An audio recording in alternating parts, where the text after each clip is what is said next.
This is set number 8060, the Typhoon Turbo Sub. This is an Atlantis set from 2010, 197 pieces, 2 minifigures, and retailed for about $20. This is one of the first images that we saw for the Atlantis series. It was featured as part of the teaser for the theme in late 2009. So let's take a closer look at this set now. We'll start off with our Shark Warrior. A very basic look to him. He is carrying one of the treasure keys. This one is the yellow turtle key, which you can get in some of the other sets. He also has a trident. He's got some nice printing on him to, identify him as a shark. And also that nice head printing and the mold itself. We also get a little bit of inscription on top of him. And there's no Lego head inside of him. No back details either. Arrgh. Very nice looking head. I think it's still kind of odd that it's upright like this. But I guess if he were swimming, he would kind of be in a more upright position like this anyways. So I'm not too picky about that. Next up we have Axel Storm. This is one of our divers who is being stuck inside of the Atlantis sub.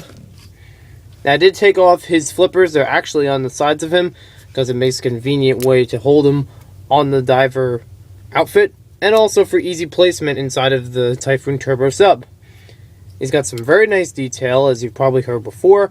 I really do like the Atlantis details for the first year of torso printing. And even on the back, he also has a double-sided face. So let's put him back in there and we'll get this going. Alright, so we only have one model that this entire set is made of, obviously the Typhoon Turbo Sub. No other accessories than the minifigures. So when you look at this all around, it's a huge ship. Not as big as some other ones, relatively the same size in comparison to some other larger Atlantis vehicles, but it's a very nice one in total. It's got a very unique style to it, kind of a Y shape if you look at it from this side. So it does have a good, interesting shape to it. It's not like some other subs we've seen in diver themes, so I do give credit for their originality on this set. It's got a little engine in the back which can spin around. And also, the rotoron itself can spin just freely. Or if you try to get some air behind it, you could get it to spin. You have a handle on here, so it makes it easy to cruise around and use it. You do have several stickers, such as here, here, let's see, here, and over there. So that should be all the stickers on here. Yep. Oh, I almost forgot. The cockpit also has another sticker. Probably one of the interesting things about Atlantis for me, other than this sub, when I first saw the teaser, I liked the idea of the sub, but I also like the idea of this egg-shaped cockpit. Very interesting design when it first came out. There was one small, kind of a compass computer inside of here, and the minifigure kind of fits loosely. There is a little bit of space for studs for him, but I don't have enough room to really, you could just push him in there and, slap the cockpit back on top. We do have some Flickr missiles on the top, just basic shooting missiles. And let's go right back into place as well. The big feature about this set, also, I forgot to mention, these can spin pretty freely. Nice big blades we can get. One of the biggest features of this set is that it can transform. And the idea of the handle is so that you can hold it in a position where it can do so. If you watch carefully, you can see there's this little gear on the side and all these angled pieces.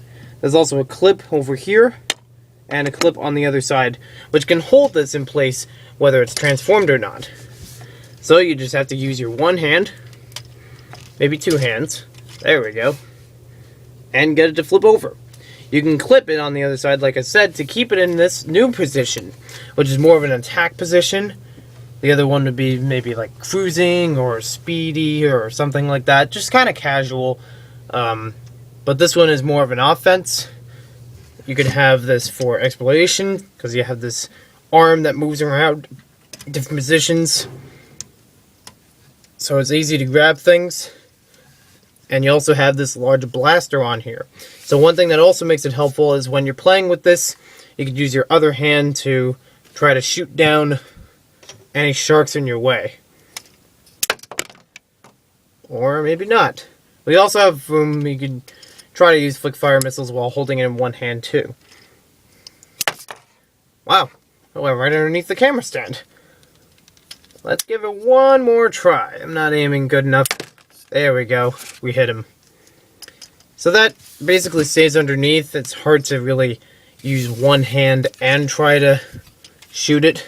Especially for smaller hands, you probably just have enough room to hold it like this and fly it around. Or not fly it, but